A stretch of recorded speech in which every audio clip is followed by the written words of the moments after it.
Okay, what an absolute whirlwind of emotions we went through last night. Ashton Jeanty, the news comes in around like 4:30 Central Time that he was involved in a collision play against one of his teammates, and he ended up going down. It was an injury to his leg. That's all we knew at the time, and he could not put pressure on that leg when he was leaving the field.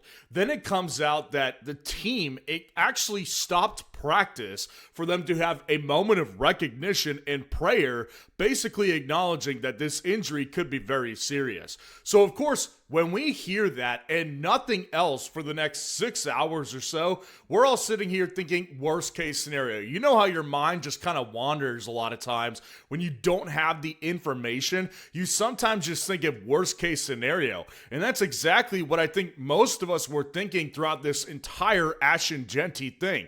So a lot of people who already drafted Ashton Jeanty are staying up late last night. You know, Eastern time, it's like almost midnight, and we still haven't heard anything, right?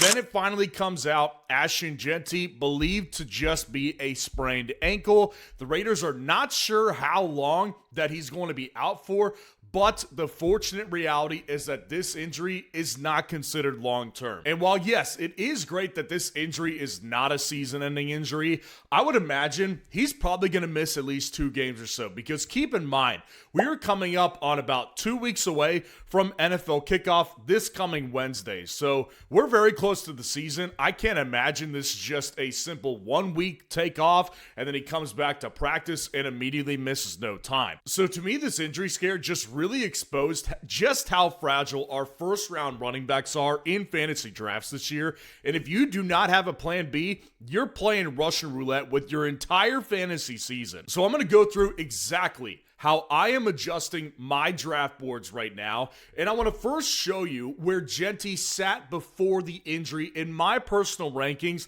and exactly what tier he was at. So you can see on the screen right here, Ashton Jeanty was originally my number 12 ranking and tier number 2. So basically, if you just line that up with ADPs, I would be taking Ashton Jeanty at the back of the first round or early second round, depending on if it was a 12-team format or a 10-team format. Now, you can also see some guys on the rankings here who are below him in ADP, right? Guys like Devon Achane, guys like Rashee Rice. If you're talking about Rashee Rice versus Jeanty, of course, I'm not saying pick Rashee Rice in the first round over Ashton Jeanty because you need to play smart. ADP is all based on how people draft, and so most of the time, Rashee Rice is going in the second round. You could pick Ashton Jeanty before you picked Rashee Rice. But remember, this is pre-injury to this situation right here. And again, keep in mind that we are about 2 weeks away from kickoff, and I think best case scenario, he misses 2 games maybe. So now, let's look at where he sits in my rankings today. After the adjustment, after the news, and after what I am assuming to be about a month-long recovery or so. I think that right now, I'm not comfortable picking him anywhere between the first round and the early second round. I'm mostly comfortable picking him in the mid-second round at this point. You could see that he dropped from 12 to 18 in my rankings, and he's now down in tier 3. So for me personally, he dropped about half a round in ADP of where my comfortability level is taking Ashton Jeanty. So if this was my team, and I was drafting, and I'm actually drafting a couple home draft leagues this week, I would not be taking Ashton Jeanty with my second pick unless I was an early first round pick. There's no way I'm turning around at the 112 or the 111 and taking Ashton Jeanty with one of those first picks because there's going to be some running backs there that are just in really safe situations or not dealing with injuries right now that probably have the same amount of upside that Jeanty did pre-injury and are not expected to miss any time. Additionally, I would not take Jeanty over guys like Amari Hampton or Devon Achane and some other running backs we're about to talk about here, because the next thing I want to discuss with this is I want to talk about 3 running backs in Ashton Jeanty's range of drafts and of my rankings that have 0 injury baggage right now and are on really good teams. And I think that these picks, if you are trying to avoid disaster with your first round, you need to make an immediate pivot over to these 3 players right here. The 3 guys I think you need to immediately pivot to is James Cook, Chase Brown, and Saquon Barkley. These three guys, in my opinion, are safe havens. If you are really terrified after this injury, like many people are, and your draft is coming up and you're saying, how do I value Ashton Jeanty? I would not value him over these guys that have zero injury concerns right now and are flat out just on better offenses than Ashton Jeanty is going to be on. Starting out with James Cook right here. You know, James Cook has always been above Ashton Jeanty in my personal rankings. I've always thought of Ashton Jeanty as really just kind of a guy I wanted to believe in, but I don't really think the offense is going to be able to support a top 3 to top 5 running back finish. The thing with James Cook is we know the potential that this guy has. He is a top 5 running back at this point. So James Cook, we already know that the volume he can handle. And I'm not saying Jeanty can't handle the volume. What I'm saying, though, is if you combine that with the offense that he's on, with the same offensive coordinator now, Joe Brady, as his head coach, we know that the situation is exactly the same. And you can look back to James Cook's last 2 years running the football. He's had a combined 28 touchdowns on the ground alone. And if you put receiving touchdowns in there, he's got 32 touchdowns in the last 2 seasons, man. This guy is averaging 16 touchdowns per season, basically. And I don't think that if you look at the Bills' offense and how they're constructed right now, you can realistically put James Cook underneath 10 touchdowns. So you give me the better offense. You give me a player who has pretty much showed you the ability to get 250 to 300 plus touches per season and still stay healthy. I am definitely going to be picking James Cook on the better offense than I'm going to be picking Ashton Jeanty this year. Now, when we go to Chase Brown right here, Chase Brown originally was lower in my rankings. This is an active move that I just made to adjust some things. Chase Brown, the thing always was, though, better team. This guy is just on a flat-out better team than the Las Vegas Raiders are. We all know that the Cincinnati Bengals as a team have top 5 upside from an offensive perspective. And if their defense is not good once again, like many people do think it might not be good, I actually think they're going to be a little bit better. That's beside the point, though. It doesn't really matter for Chase Brown because if they're good on defense, he can just kind of waste the clock and run out the clock and get a lot of carries this year. If they're not good and they still have to keep up with everybody, he's still safe because of the fact that he got 88 targets last year. So any way you cut the cake, Chase Brown is a very safe option for fantasy football purposes. So Chase Brown, to me, is an automatic upgrade and a much safer pick to make than somebody like an Ashton Jeanty right now, who, again, I would expect to miss at least 2 games to start out the season, and who knows what the risk of re-injury is after that. Chase Brown has been very healthy throughout his NFL career, and that's not to say that things can't change for him this year, but I would much rather invest in a guy right now, today, that has not dealt with injury this offseason, doesn't have a fresh injury 2 weeks before the season starts, and was already on the better offense, and it's kind of bulletproof from a workload perspective. Now, Saquon Barkley, I'll be honest here, Saquon has been a fast riser for me personally in fantasy football, and I gotta say, it's just because vibes around Philly are really good at this point. Like, if you look at what Lane Johnson was saying recently about Saquon Barkley, he says dude is the same guy he's always been.